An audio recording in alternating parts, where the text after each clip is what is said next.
ശാലിനി. ഞാൻ എറണാകുളത്ത് നിന്ന് വരെയാണ്. ഞങ്ങൾ എൻ്റെ മോളുടെ ട്രീറ്റ്മെൻറ്റിന് വേണ്ടിയാണ് ഇവിടെ വന്നേക്കണത്. അവൾക്ക് സസ്പെക്റ്റഡ് കേസ് ഓഫ് ഓട്ടിസം ആണ്. അപ്പോൾ ഞങ്ങൾ 2 വയസ്സിൽ ഐഡൻറ്റിഫൈ, അതായത് കോവിഡ് സമയത്താണ് ഇത് ഐഡൻറ്റിഫൈ ചെയ്യണത്. അപ്പം ഐഡൻറ്റിഫൈ ചെയ്യപ്പോഴൊക്കെയാണ് അന്ന് ട്രീറ്റ്മെൻറ്റൊക്കെ തുടങ്ങിയത്. നിഷിൽ കൊണ്ടുപോയായിരുന്നു. പിന്നെ വേറെ എല്ലാവരെയും ട്രിവാൻഡ്രത്തുള്ള കുറച്ച് സെൻറ്റേഴ്സിലും പിന്നെ എറണാകുളത്തുള്ള സെൻറ്റേഴ്സിലും കൊണ്ടുപോയായിരുന്നു. ഇപ്പോൾ യൂഷ്വലായിട്ടുള്ള ഓക്യുപ്പേഷണൽ തെറാപ്പി, ബിഹേവിയർ തെറാപ്പി അങ്ങനെയൊക്കെ കൊടുത്തായിരുന്നു. പക്ഷേ അതുകൊണ്ടൊന്നും വലിയ വ്യത്യാസങ്ങൾ ഉണ്ടായിട്ടില്ല, എസ്പെഷ്യലി സ്പീച്ചിൻ്റെ കാര്യത്തിൽ.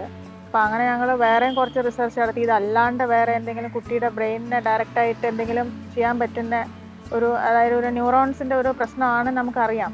പക്ഷേ മരുന്ന് കൊണ്ടും അല്ല, വേറെ എന്തെങ്കിലും ഒരു ട്രീറ്റ്മെൻറ്റ് കൊണ്ടും ചെയ്യാൻ പറ്റുമെന്ന്.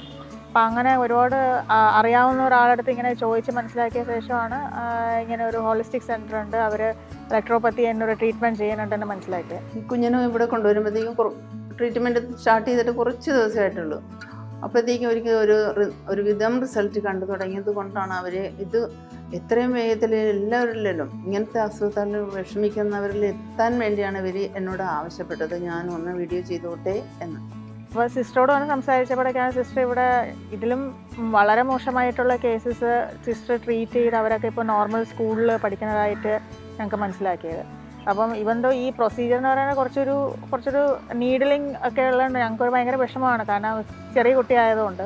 പക്ഷേ എന്നാലും അതും കൊണ്ടുണ്ടാകുന്ന ഒരു മാറ്റം, ഇപ്പം ഞാൻ കുറച്ചായിട്ടുള്ളൂ, എന്നാൽ തന്നെ അവൾക്ക് കുറച്ച് ഹാപ്പിനെസ് ഒക്കെ കുറച്ച് കൂടിയിട്ടുണ്ട്. അപ്പം ഒരു കുട്ടി ഹാപ്പി ആയിരിക്കുമ്പോഴാണ് നമുക്ക് കൂടുതൽ കാര്യങ്ങൾ അവളോട് സംസാരിക്കാനും പറഞ്ഞു കൊടുക്കാനും ഒക്കെ പറ്റുന്നത്.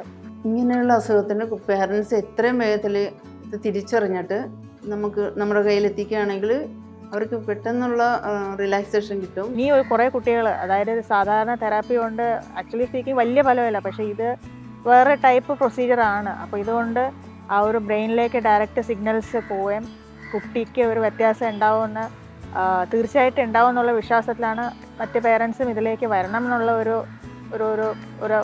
ഒരു റിക്വസ്റ്റാണ് എനിക്ക് എല്ലാവരോടും ഉള്ളത്.